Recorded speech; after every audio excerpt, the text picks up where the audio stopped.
বিএনপির ভারপ্রাপ্ত চেয়ারম্যান তারেক রহমানকে স্বাগত ও শুভেচ্ছা জানাতে ৩০০ ফিট পূর্বাঞ্চলে নারায়ণগঞ্জ মহানগর বিএনপির পক্ষ থেকে হাজারো নেতাকর্মী অংশগ্রহণ করেছেন। এর ধারাবাহিকতায় বৃহস্পতিবার ৩০০ ফিট পূর্বাঞ্চল এলাকায় নারায়ণগঞ্জ মহানগর বিএনপির নেতাকর্মীর সাথে উপস্থিত ছিলেন বন্দর থানা যুবদল নেতা মোহাম্মদ দীন ইসলাম প্রধান। এ সময় তিনি জানান, বিএনপির ভারপ্রাপ্ত চেয়ারম্যান তারেক রহমানের স্বদেশ প্রত্যাবর্তন দিবসকে কেন্দ্র করে রাজধানী ও আশপাশের এলাকায় উৎসবমুখর পরিবেশ বিরাজ করছে। তারেক রহমানকে বরণ করে নিতে বৃহস্পতিবার রাজধানী ৩০০ ফিট পূর্বাঞ্চল এলাকায় জড়ো হয়েছে লক্ষ নেতাকর্মী। দেশের মাটি ও মানুষ আজ তাদের প্রিয় নেতা তারেক রহমানের উপেক্ষায় প্রহর গুনছে।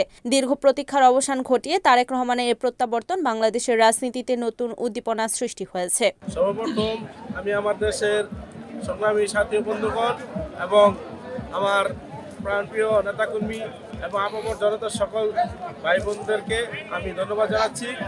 আজকে আমাদের দলের ভারপ্রাপ্ত চেয়ারম্যান জনাব তারেক রহমান দেশে আসতেছেন, এই জন্য আমরা সবাই খুশি এবং আমরা আমাদের মহানগর এবং নারায়ণগঞ্জ জেলা গঠিত অঙ্গ সংগঠনের সকল নেতৃবৃন্দ স্বতঃস্ফূর্তভাবে হাজার হাজার নেতাকর্মী নিয়ে আমরা ৩০০ ফিটে আগমন করেছি।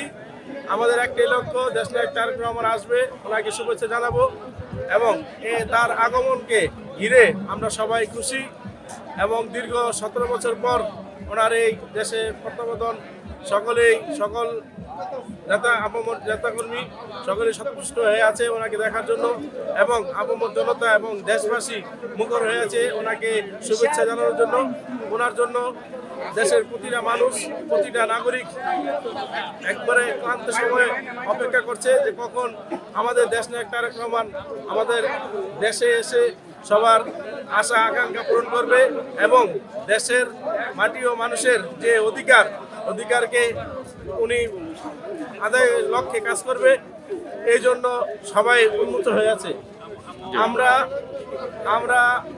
আমাদের নারায়ণগঞ্জ মহানগর বিএনপি এবং নারায়ণগঞ্জ মহানগর যুবদল বিএনপি সবাই ঐক্যবদ্ধ আছি, সবাই সন্তুষ্টভাবে এখানে অংশগ্রহণ করেছি। আমরা সকল নেতাকর্মীকে ধন্যবাদ জানিয়ে এবং আমার নারায়ণগঞ্জবাসীকে ধন্যবাদ জানিয়ে আমার বক্তব্য এখানে শেষ করছি। Desk news, NNTV।